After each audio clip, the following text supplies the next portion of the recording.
Today, listen as closely as you can. This guest is somebody that will stick in your mind for a long time. Rhetah Kwan, her nickname is Ta, is a very rare person. You might meet her like once or maybe twice in your lifetime. She's an inspiring life catalyst, a certified life coach, homeopathic consultant, a best-selling author, get this, a global, not a global, that is, entrepreneur, and she focuses on teaching people to live a life without limits. Rhetah profoundly transformed countless lives, elevating their holistic well-being to new heights. Welcome, Rhetah Kwan, or Ta, as I know you as. I am so excited to have you on LifeMaven podcast. Thank you, Jody. That's so lovely. Thank you so much. Well, it's all true. And I'd love to know, you are somebody who lives without limits. How are you living in the energy of your legacy now?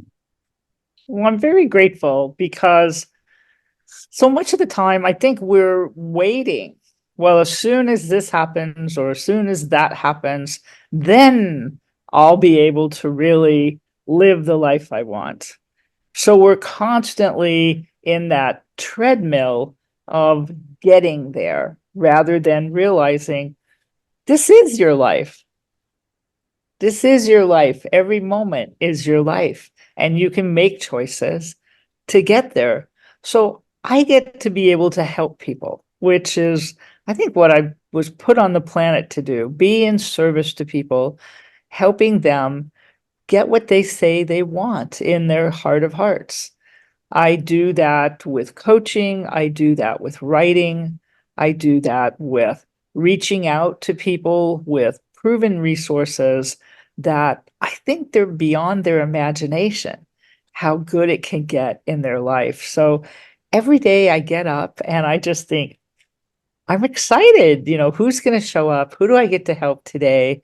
And many times people will just pop into my head and I'll send them a text or give them a call, say, you just popped into my head, which is true.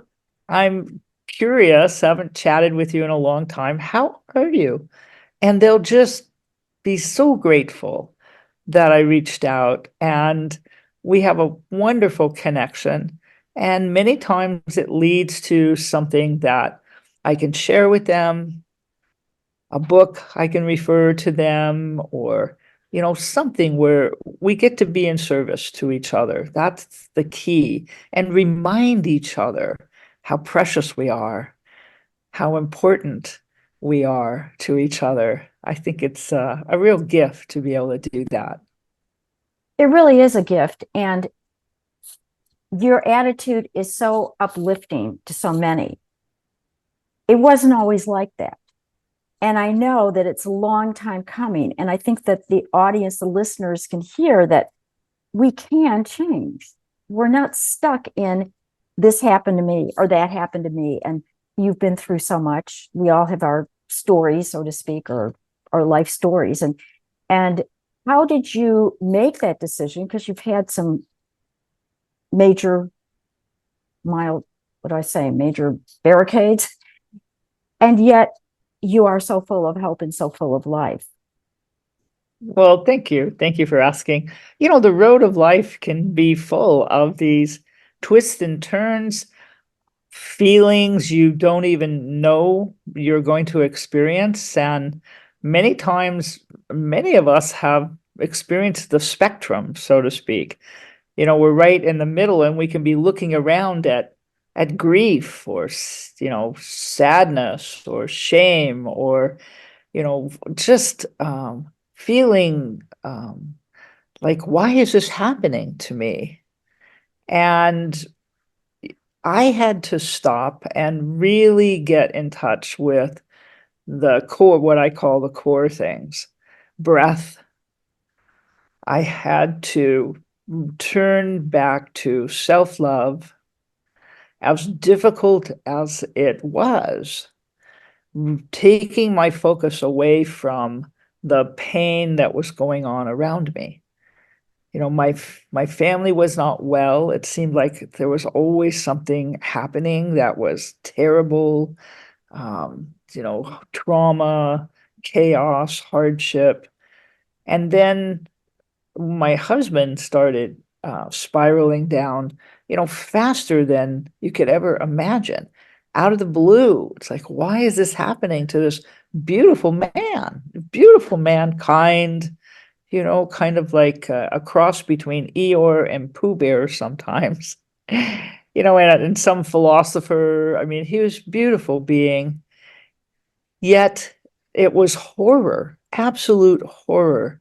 And to keep from losing my mind, I really needed to go inside. Like many people, I was stricken, with survivor's guilt. He was deteriorating in front of my eyes. And even though I went all over the world, I turned over every possibility. It was many, many, many years. It didn't seem to make a difference for him. And I had to start saying, look, I've got to take care of myself. First of all, it's the only way I'm going to be able to make clear decisions for his life, because he was not able to anymore. And make choices that I wasn't going to regret. I just didn't want to live with a lot of regrets. So it had to start with getting back in touch with me. I had lost me in the process, and self-love, just doing the breathing, checking in. A lot of people with meditation. I love meditation and prayer. I do both. I really encourage people to call on that. There is that spark inside. It's waiting. And that's what I was able to get back in touch with, that and just breathe, really breathe, and start coming from that place. When you come from a place of self-love, you will take the steps to get to self-care. So you're taking care of yourself, drinking enough water. Everybody can drink water. Everybody can breathe. And from there, it's all the rest, the nourishing food, getting time with nature. Nature nurtures us on such a deep level. So even if it's a few minutes a day, you start. So that was the thread that started kind of unraveling all the pain, all the trauma, all the overwhelm, all the grief, and people who love me, close friends. I would believe that. And when you were saying that, I thought, when I had gotten divorced about 10 and a half years ago, one of the things I did was that I took a picture of myself out from when I was 6 years old, and I put it on my refrigerator. And I said, I'm never going to leave you again. And I became my own new parent. And I always said, how do you want to be treated? Because that was my reminder. You're talking about that self-love. And for me, I needed that outward reminder, something to look at, because my brain can go in a lot of different directions. And when you're saying that, I thought, yeah, because that's makes so much sense. And I know that was kind of the turning point for me. And I guess we have those turning points in our lives where we know that there's just that thing that we're not really going to rubber band back to that level where we were before. There might be other challenges, sure. We might think we're rubber banding back, but I can say that I have not, in those years. And what you're saying about that self-love. And for me, it almost came from doing the actions, because I wasn't really all that familiar with self-love. Of course I understand mentally, but in my heart, I really just didn't get, okay, self-love. What does it look like? Do I tell, oh, you're so nice. You're so nice. What do I do every day? When you look in the mirror, oh, you're so great. You're so great. Like the old video with Stuart, and his, that wonderful video about Stuart and his dysfunctional family. And he always says, I love myself just as I am. I can just see myself. I love you just as you are. But I also thought, it's the actions. And that's what I'm hearing you say. It's the actions of what we're doing and doing it, as they say, act your way into good thinking. And that's what I'm hearing you say. Yes, I think that there's many roads to it, many Mm. roads to it.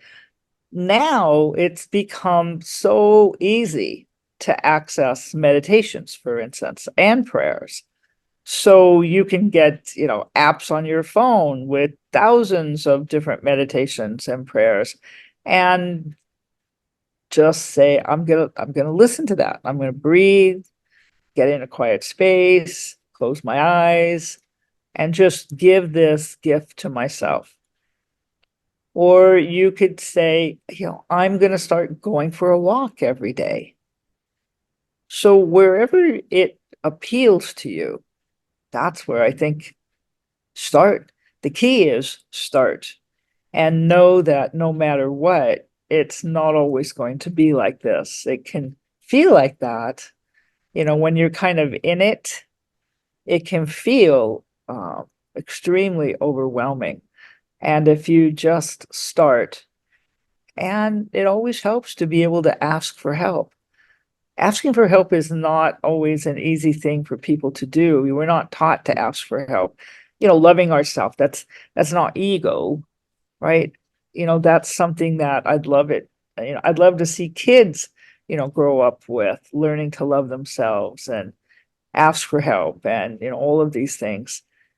When you can ask for help and ask for what you want, and ask the right people. Those are the three keys in terms of asking for help, to know that. So in the work I do, a lot of times I'm helping people with that. They get then the help they need, and they can take a breath. They can kind of move on a little bit. They have space to start thinking about themselves. So you can come at it from all different directions. It's just vulnerable when people are feeling they're grieving or they're overwhelmed or whatever's happening, to then open themselves up to ask for help feels very vulnerable. So it is important to ask people that really love you and aren't going to put expectations or project their own fears onto you. Oh, yeah, absolutely. And, you know, we both are over 60. What would you like to see for women in the world that are over 60? What vision would you like to see? Well, first of all, it's 60 is the new 40. I think so. Especially, with some of the proven resources that you and I have both come across that have changing the picture completely. They're able to work, first of all, with the physical and the mental and the emotional, right? And the soul and the spirit in ways that I don't think many of us ever thought would happen.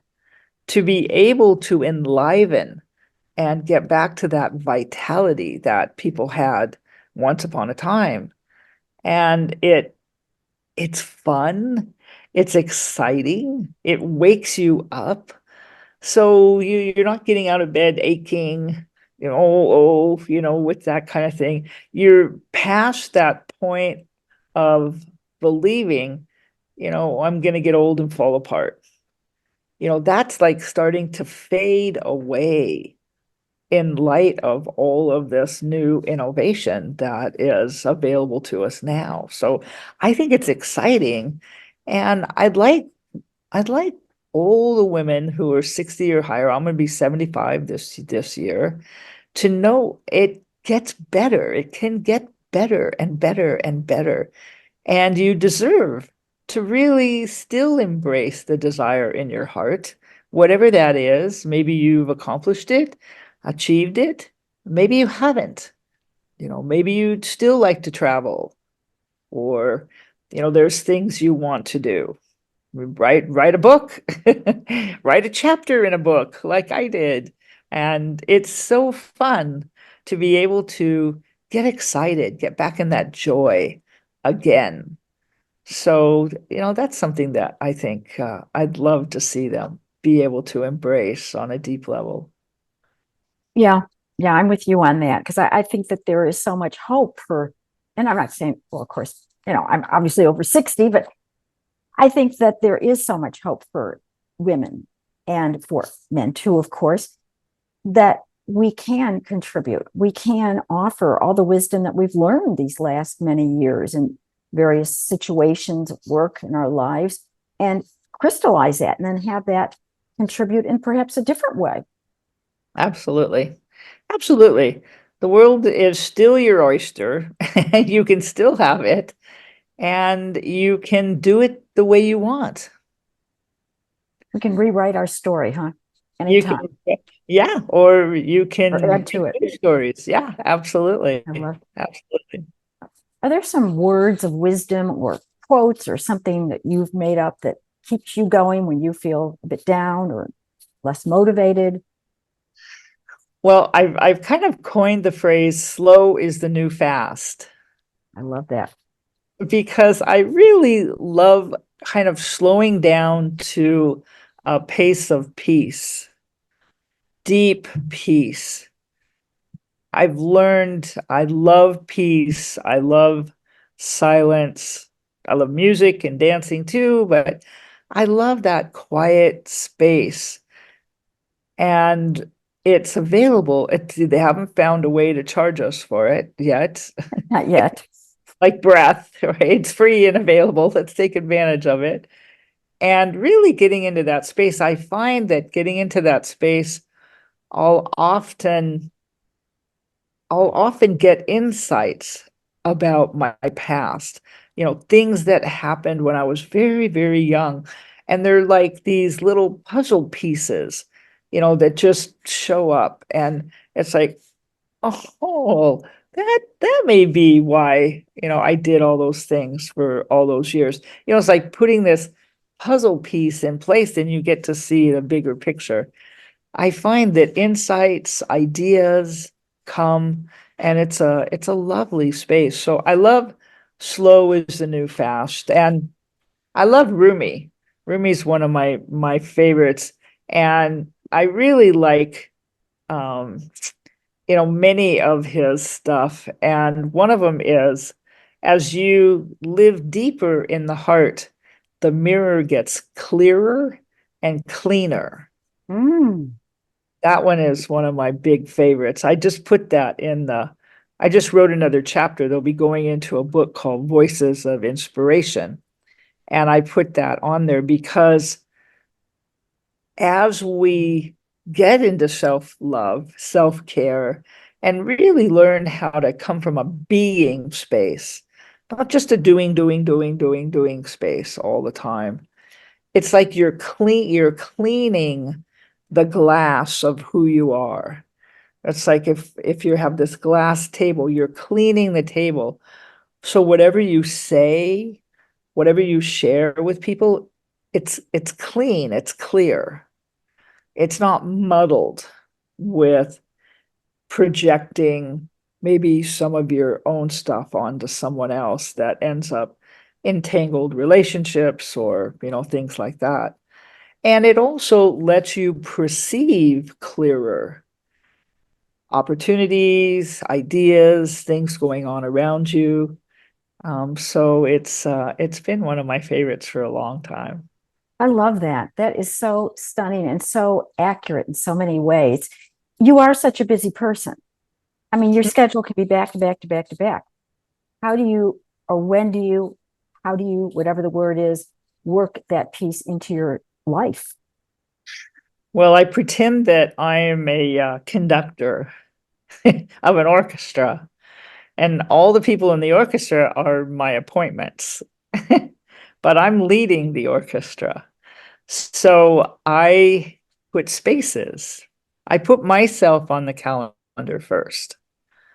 So I have spaces. I love to swim. I'm grateful to be able to be in California. And I'm connected to a very sweet health club. I mean, it's just the sweetest place. And it has a huge outside swimming pool. So I can go early in the morning and swim, or maybe mid-morning, maybe mid-afternoon. I can pick the times I want to go depending on the day. And I unplug for several hours and I just go and enjoy myself. And the same thing, usually sometime in the afternoon for at least 30 minutes, sometimes 45 minutes, I'll just unplug. I'll do some meditation or some prayer and relax. And it's lovely. And I take a lot more time off on the weekends. If I have a project I'm working on, that's one thing. But I'll take time off. Today I'm going to visit my friend Mary, who's 95 years old. Wow. And she was the inspiration that originally, when I started seriously getting into writing, she was my inspiration. So I love visiting Mary. Why was she your inspiration? What did she inspire in you? She's been a writer since she was a little girl. She's been writing, and she's very good. She's very, very good. Um, and a painter. She's been an artist, Wow. extraordinary painter. So she's not writing anymore, but she's fascinating to talk with. She has had an amazing life, very colorful life, and she's just a real sweet soul. And it's interesting because she's such a dear, such a big heart. And the two things she liked to write about mostly were very scary things, very scary, not Stephen King, although he was one of her people that she loved the way he wrote. He is Mhm. an incredible writer. So it wasn't gory or anything like that, but it would scare the pants off you reading her stuff. And then she wrote about she made up these little creatures like children's stories. And they were all kinds of little creatures that lived in trees and under rocks and in caves and just hysterical stories. Fabulous. Well, please share with our audience what you can offer our listeners. And there's a lot, guys, so listen carefully. Well, I'd love to because of you. I'm so impressed with the way that you give your heart to the world all the time. I'm really honored to be able to be here with you today. So I'd love to give everybody a gift, and I can show it to you if you like, where to go to get it. If you go to my website, it's www.rhetahkwan.com. Then there's a little place you can click on free gift, and it's called My Circle of Health. And you'll get to actually put your information in and download your free My Circle of Health, and you'll get some information. And when you do, you're free to contact me and let me know. You can click on schedule an appointment, and I will talk you through it. And it's a wonderful little tool that helps you bring awareness to improving your health. We can also modify it to take a look at where you are with your life or your business. So I'd love to offer that to anyone that is listening to your podcast.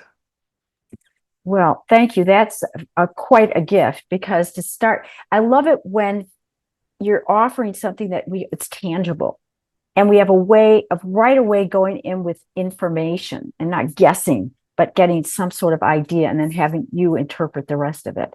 And that's extremely helpful. And it's fun. It's really fun. Anything that brings awareness is really fun. People love it. They really love playing with it. Thank you. Thank you so much for being on LifeMaven podcast. Any parting words at all? And thank you for the kudos, by the way. It's been such a delight having you. Really. Well, I feel the same way, Jody. It's wonderful.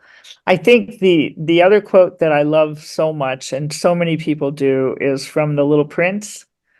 It is only with the heart that one can see rightly. What is essential is invisible to the eye. So may your hearts be full and happy and joyful.